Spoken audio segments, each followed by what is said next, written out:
Hay cosas que no te das cuenta de que estás haciendo hasta que llevas años haciéndolas.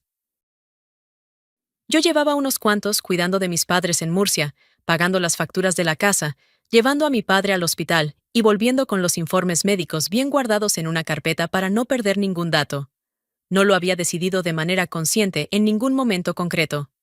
Fue pasando, una cosa detrás de otra, y en algún punto me di cuenta de que eso era mi vida, y que llevaba tanto tiempo siéndolo, que ya no recordaba exactamente cuándo había empezado. Mi nombre es Consuelo. Tengo 38 años. Trabajo en una gestoría del centro de Murcia, y soy la hija que se quedó. La otra hija es Beatriz. Beatriz tiene 3 años más que yo, y siempre fue distinta. No digo que sea mala persona. Eso sería demasiado sencillo, y tampoco sería del todo justo. Digo que Beatriz tiene una manera de existir en el mundo que yo nunca tuve, una especie de convicción natural de que el sitio más importante de cualquier habitación le pertenece a ella, y que el resto de la gente lo acepta sin cuestionarlo demasiado. Siempre fue así, en el colegio, en casa, en cualquier sitio donde las dos estuviéramos juntas. Cuando terminó la carrera se fue a Madrid. Tenía 27 años, una maleta grande y un novio que había conocido en los últimos años de universidad. Mis padres la acompañaron a la estación. Mi madre lloró un poco en el andén, y yo me quedé viendo el tren alejarse, pensando que eso era exactamente lo que Beatriz hacía siempre. Aparecer, ocupar todo el espacio, y luego irse. Ese mismo año, mi padre tuvo los primeros problemas con el corazón. Nada grave al principio, pero sí suficiente para empezar con revisiones periódicas, con medicación, con la lista de cosas que ya no podía hacer como antes. Mi madre no conducía y se ponía nerviosa en los hospitales, así que fui yo quien empezó a llevarlo a las citas. Fui yo quien hablaba con los médicos, quien tomaba nota de los cambios en el tratamiento, quien llamaba a la farmacia cuando hacía falta. No fue una decisión que tomé sentada pensándolo con calma. Fue que yo estaba allí, y no había nadie más. Beatriz llamaba con regularidad los primeros años. Luego fue espaciándose. Luego fueron mensajes en fechas concretas. El cumpleaños de mi madre, la Navidad, no alguna fecha señalada, que llegaban siempre con alguna explicación breve de por qué había tardado tanto en dar señales de vida. El trabajo, los compromisos, la vida en Madrid, que claramente no dejaba mucho margen para el resto. Mientras tanto yo pagaba, cuidaba y seguía. Beatriz se casó con Rodrigo cuando tenía 32 años. Una boda grande en Madrid, jardín, muchos invitados, fotos muy bien hechas. Vine desde Murcia, me senté en la tercera fila, aplaudí en los momentos correctos y volví al día siguiente porque mi padre tenía revisión esa semana. A partir de la boda, las redes de Beatriz se llenaron de una vida que yo seguía a ratos y sin demasiado entusiasmo. El apartamento en Madrid, las cenas fuera, los viajes a Lisboa y a Roma y a varios sitios más. Rodrigo ganaba bien, y Beatriz había construido con mucho cuidado una imagen de esa vida que sus seguidores recibían con comentarios entusiastas. Mis padres la seguían en el móvil, y a veces me enseñaban las fotos con una sonrisa que yo reconocía perfectamente. Era la sonrisa del orgullo. La que guardaban para Beatriz. Para mí tenían otra cosa. No era indiferencia. Me querían, no tengo ninguna duda de eso. Pero había una diferencia en cómo me miraban a mí, y cómo la miraban a ella que llevaba tanto tiempo ahí, que ya formaba parte del paisaje. Beatriz era la hija que había triunfado. Yo era la que se había quedado. No la que sostenía la casa, no la que estaba cuando hacía falta. Simplemente la que no se había ido. La que, por razones que nadie había puesto en palabras nunca, no había llegado a ningún sitio. Beatriz venía a Murcia un par de veces al año. Navidad casi siempre, y algún fin de semana que anunciaba con unos días de antelación, con un mensaje que decía algo, como que se escapaba a vernos, que nos echaba de menos. Esas visitas tenían siempre la misma estructura, y yo podría haberlas descrito con los ojos cerrados. Beatriz llegaba y la casa cambiaba. Mi madre cocinaba lo que a ella le gustaba, sacaba el mantel bueno, ponía la cafetera nueva en lugar de la de siempre. Mi padre se sentaba en el salón con una energía que durante el resto del año aparecía mucho menos, más erguido, más animado, con ganas de hablar de cosas que en las semanas anteriores no había mencionado. La conversación giraba alrededor de Beatriz de manera completamente natural, sin que nadie lo organizara. Su trabajo, sus planes, lo que había hecho últimamente, a dónde pensaba ir el verano siguiente. Yo estaba en la misma sala, contestaba cuando me preguntaban algo, aportaba cuando había un hueco, y el resto del tiempo era básicamente parte del fondo. No porque nadie me ignorara de manera activa. Insisto, no era eso. Era que Beatriz ocupaba tanto espacio de manera tan natural que lo que quedaba para el resto era lo que sobraba. Y lo que sobraba nunca era demasiado. La última visita que hizo, unos meses atrás, vino con Rodrigo. Llegaron en coche desde Madrid, aparcaron en la puerta, y Beatriz entró con una bolsa de una tienda cara, con un par de detalles para mis padres, una crema para mi madre, un libro para mi padre, y los saludó con esa manera suya de convertir cualquier gesto pequeño en algo que parecía enorme. Esa tarde preparé la cena mientras ellos hablaban en el salón. Y Rodrigo asomó la cabeza en algún momento, miró lo que estaba haciendo, y me dijo que qué bien olía. Le dije que gracias, que en un rato estaba listo. Volvió al salón. Cené con todos, recogí la cocina, y a las 11 me fui porque al día siguiente madrugaba. Beatriz me dio un beso en la mejilla y me dijo que nos veíamos por la mañana antes de que se fueran. Por la mañana se levantaron tarde. Cuando llegué de hacer la compra, ya estaban cargando el coche. Mi madre los abrazó en la puerta con los ojos brillantes. Mi padre les dijo que volvieran pronto. Yo dejé las bolsas en la cocina y empecé a guardar las cosas en su sitio. Fue ahí, guardando los yogures en la nevera, con la puerta del frigorífico abierta y el ruido del coche de Beatriz alejándose por la calle, cuando lo nombré por primera vez en palabras claras. No como queja, no con rabia, solo como constatación de algo que llevaba años siendo verdad y que nunca había dicho en voz alta, ni siquiera para mí misma. Yo llevaba años siendo la hija presente, la que pagaba, la que estaba, la que resolvía. Y en esta casa, en esta familia, eso no valía lo que valía aparecer 2 veces al año bien vestida y con una bolsa de una tienda cara. Cerré la nevera. No dije nada. No había nadie a quien decírselo. Mis padres estaban en el salón hablando de lo bien que había estado la visita, de lo guapo que está Rodrigo, de que Beatriz parecía muy contenta con su vida en Madrid. Me preparé un café y me quedé un rato en la cocina mirando por la ventana al almendro del patio del vecino, que ya estaba perdiendo las últimas hojas de la temporada. Unas semanas después, en la cena, mi padre mencionó de pasada que él y mi madre llevaban casi 40 años casados. Lo dijo sin darle mayor importancia, como quien hace un cálculo mental y lo comparte en voz alta. Mi madre sonrió y dijo que el tiempo pasaba muy rápido.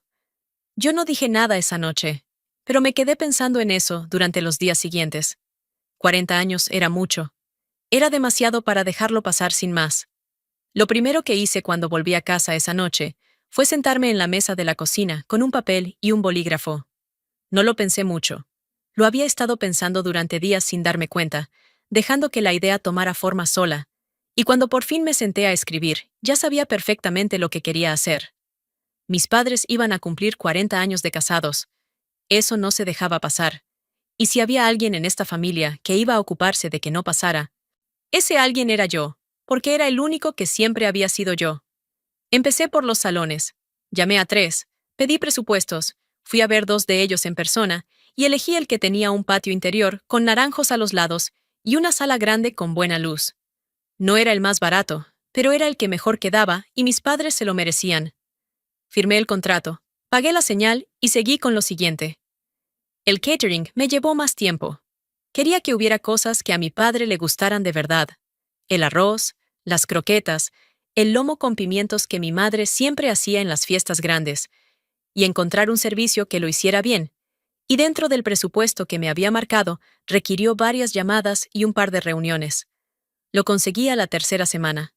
Las invitaciones las mandé a mano, una por una, 6 con los nombres escritos en papel bueno.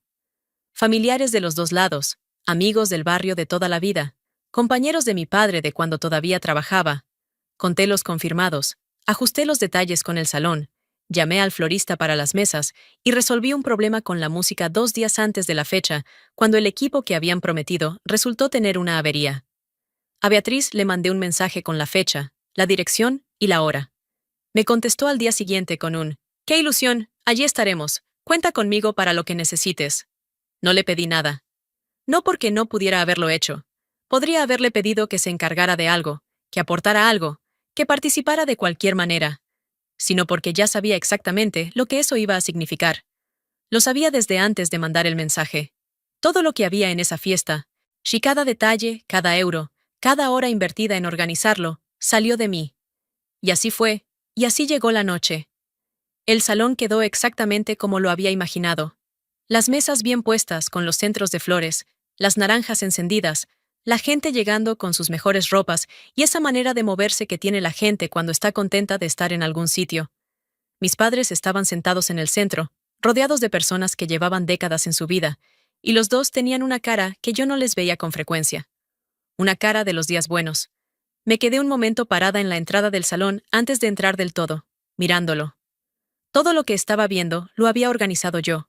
Cada silla, cada plato, cada persona que había confirmado asistencia después de recibir una invitación que yo había escrito a mano. No lo pensé con orgullo ni con amargura. Lo pensé como un hecho. Entré, saludé, fui pasando de grupo en grupo. Familiares que no veía desde hacía tiempo, amigas de mi madre que me preguntaron por el trabajo, un primo de mi padre que había venido desde Cartagena y que no paraba de decir que el arroz estaba buenísimo. Estuve en todas las conversaciones, me moví por todo el salón, y en ningún momento nadie me preguntó si había sido yo quien había organizado aquello. No porque lo ocultara, sino porque nadie lo había preguntado. Beatriz llegó pasadas las 9 con Rodrigo del brazo. Impecable, como siempre. Un vestido verde oscuro, el pelo recogido, ese aire suyo de quien sabe perfectamente el efecto que produce al entrar en un sitio. Fue directo a mis padres, los abrazó, se colocó entre los dos para las fotos, y sonrió con esa sonrisa que lleva años siendo la misma en todas las fotos. En menos de 10 minutos ya estaba en el centro de un grupo de invitados recibiendo elogios. ¡Qué fiesta tan bonita, Beatriz! ¡Qué detalle tan grande! Es que cuando la familia se une para estas cosas, os habéis superado de verdad. Beatriz sonreía, agradecía, decía que bueno, que había que celebrar a los padres como merecían. No corrigió a nadie, ni una vez. Aceptó cada elogio con la naturalidad de quien lleva toda la vida haciendo exactamente eso. Yo estaba a unos metros con una copa de vino en la mano, escuchándolo todo. No dije nada. Me moví hacia otro grupo. Saludé a una tía de mi padre que me preguntó si había engordado un poco. Gracias, tía Remedios, siempre un placer. Y seguí con la noche. Fue pasada la medianoche cuando Beatriz se acercó a donde yo estaba. Había un grupo de personas cerca, varios de los amigos que ella y Rodrigo habían traído desde Madrid. Gente que yo no conocía de nada, con ese aspecto de quien está acostumbrado a aparecer en sitios así y juzgarlos en silencio. Beatriz llegó con una copa en la mano y se colocó a mi lado con una sonrisa que no llegaba del todo a los ojos. Consuelo, oye. Me miró de arriba abajo con una lentitud que no era casual. Estás un poco, no sé, descolocada, ¿no? Entre toda esta gente. No le contesté. Cogí un canapé de la bandeja que pasaba cerca y lo comí con calma. Es que hay gente que simplemente no encaja en ciertos ambientes. Siguió, un poco más alto, con los amigos de Madrid cerca escuchando. No pasa nada. No todo el mundo tiene que saber moverse en estos sitios. Si tú siempre has sido más de quedarte en un rincón.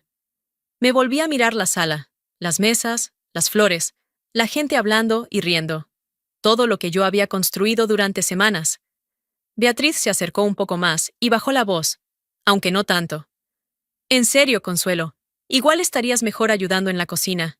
Esta fiesta no es para fracasadas. Y entonces me agarró del brazo. Lo solté. Despacio, sin dramatismo, simplemente lo solté y me aparté un paso. No le dije nada.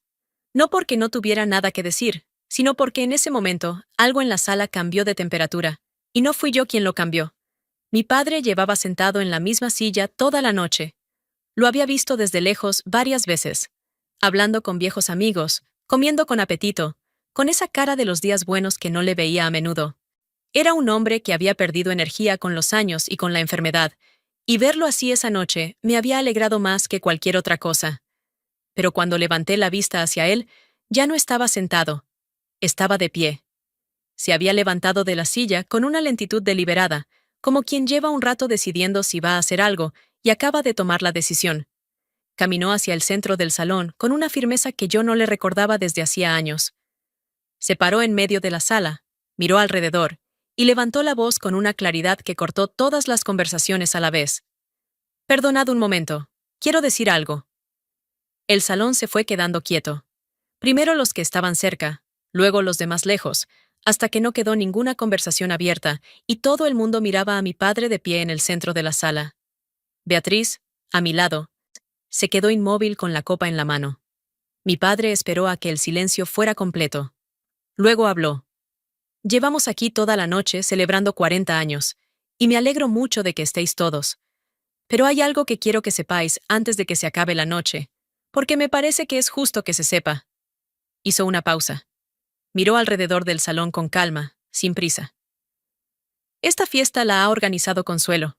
Cada cosa que habéis comido esta noche, cada flor que hay en esas mesas, cada silla en la que os habéis sentado, lo ha pagado ella, sola, con su dinero y con su tiempo, durante semanas, sin pedirle ayuda a nadie. Nadie dijo nada. El salón entero escuchaba. Y no es solo esta noche. Consuelo lleva 3 años pagando las facturas de nuestra casa. Lleva años siendo quien me acompañaba a cada consulta cuando estuve enfermo, quien hablaba con los médicos, quien se aseguraba de que yo tuviera todo lo que necesitaba. Cada vez que hizo falta alguien, estaba ella. Mi madre, sentada en su silla, tenía los ojos brillantes. Me buscó entre la gente y cuando me encontró, me cogió la mano sin decir nada. Mi padre siguió. Beatriz es mi hija y la quiero, pero esta fiesta la ha hecho su hermana. Y lo menos que puedo hacer esta noche, delante de todos vosotros, es decirlo en voz alta. Entonces giró la cabeza hacia donde estaba Beatriz. No gritó. No levantó la voz. La miró con esa tranquilidad que tienen los padres cuando han decidido que ya no hay nada más que calcular. Beatriz, esta fiesta la ha pagado tu hermana. Y creo que lo más digno que puedes hacer ahora mismo es salir. El salón tardó un segundo en reaccionar. Fue ese tipo de silencio que se produce cuando todo el mundo ha escuchado perfectamente, pero nadie sabe todavía si lo que acaba de pasar es real. Beatriz no se movió durante ese segundo. Tenía la copa en la mano, el vestido verde, el pelo perfecto. A su lado, los amigos de Madrid que había traído para enseñarles cómo era su familia, cómo era su vida, el tipo de celebraciones a las que pertenecía. Todos mirándola, todos esperando. Y Beatriz, por primera vez en toda la noche, no tenía ningún sitio donde colocarse. Beatriz se fue. Cogió el bolso de la silla donde lo había dejado, buscó a Rodrigo con la mirada, y los dos cruzaron el salón hacia la puerta con esa manera de caminar de quien quiere que parezca que se va por decisión propia, y no porque acaban de pedírselo delante de 100 personas. Rodrigo no entendía del todo lo que había pasado. Beatriz nunca le había contado los detalles de cómo funcionaban realmente las cosas en esta familia, porque hay versiones de una misma que solo se sostienen cuando la otra parte no tiene información suficiente para cuestionarlas. Los amigos de Madrid que ella había traído esa noche los vieron cruzar el salón desde donde estaban, con las copas en la mano y sin saber muy bien qué cara poner. Beatriz no los miró al pasar. Rodrigo tampoco. La puerta se cerró detrás de los dos, y el salón se quedó un segundo en ese silencio particular que se produce cuando todo el mundo ha escuchado perfectamente lo que acaba de pasar, pero nadie sabe todavía si es real. Luego empezó el aplauso. No sé quién fue el primero, creo que fue el primo de Cartagena, que siempre tuvo poca paciencia con las situaciones incómodas y mucha con la gente que se las merecía. Pero en cuestión de segundos el aplauso se extendió por todo el salón, y mi padre, todavía de pie en el centro de la sala, asintió una sola vez con la cabeza, como si aquello fuera exactamente lo que tenía que ser y nada más. Mi madre me cogió la mano. Me volví a mirarla y tenía los ojos brillantes, pero la cara tranquila, de quien lleva un rato sabiendo que algo así iba a pasar y ha estado esperando con paciencia a que llegara. Me acercó hacia ella, me abrazó largo, del tipo de abrazo que no necesita ninguna explicación porque ya lo contiene todo. Ya era hora, me dijo al oído. Solo eso. Y fue suficiente. La fiesta siguió y fue distinta. No de manera ruidosa ni dramática. La música era la misma, las mesas estaban igual. La gente seguía comiendo y hablando. Pero había cambiado algo en cómo me miraban, en cómo se acercaban, en cómo decían mi nombre. La tía Remedios, que un rato antes me había preguntado si había engordado, vino a buscarme específicamente para decirme que qué bien había hecho mi padre y que ojalá hubiera habido alguien así en su propia familia cuando tocaba. Una amiga de mi madre de toda la vida me cogió las 2 manos y me dijo que llevaba años viéndome ocuparme de todo y que se alegraba de que por fin se hubiera dicho en voz alta, delante de todos, sin que nadie pudiera hacerse el despistado. El primo de Cartagena me palmoteó el hombro y me dijo que el arroz estaba para llorar de lo bueno que estaba y que la próxima vez que organizara algo, que lo avisara con tiempo, porque no se lo quería perder. Me reí. Por primera vez en toda la noche. Me reí de verdad. Mi padre volvió a su silla y estuvo el resto de la noche con una energía que no le recordaba desde hacía mucho tiempo. Hablaba, contaba historias, se levantaba a saludar. En un momento me senté a su lado y estuvimos un rato los dos en silencio, mirando el salón lleno, la gente moviéndose, las flores en las mesas, todo lo que había costado semanas construir y que esa noche estaba siendo exactamente lo que tenía que ser. Debería haberlo dicho antes, me dijo sin mirarme. Ya lo has dicho, le contesté. Asintió despacio. No hizo falta añadir nada más. Esa noche, en el coche de vuelta a Madrid, Beatriz tuvo que explicarle a Rodrigo cosas que llevaba años sin contarle. Tuvo que responder preguntas que no esperaba que nadie le hiciera nunca. Será porque había construido su versión de esta familia con tanto cuidado y durante tanto tiempo que en algún momento debió de creer que era la única que existía. Rodrigo escuchó. Hizo preguntas.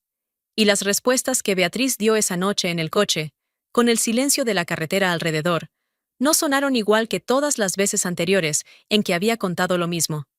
Porque esta vez Rodrigo había estado en el salón. Lo había visto todo. Y había 100 personas más que también.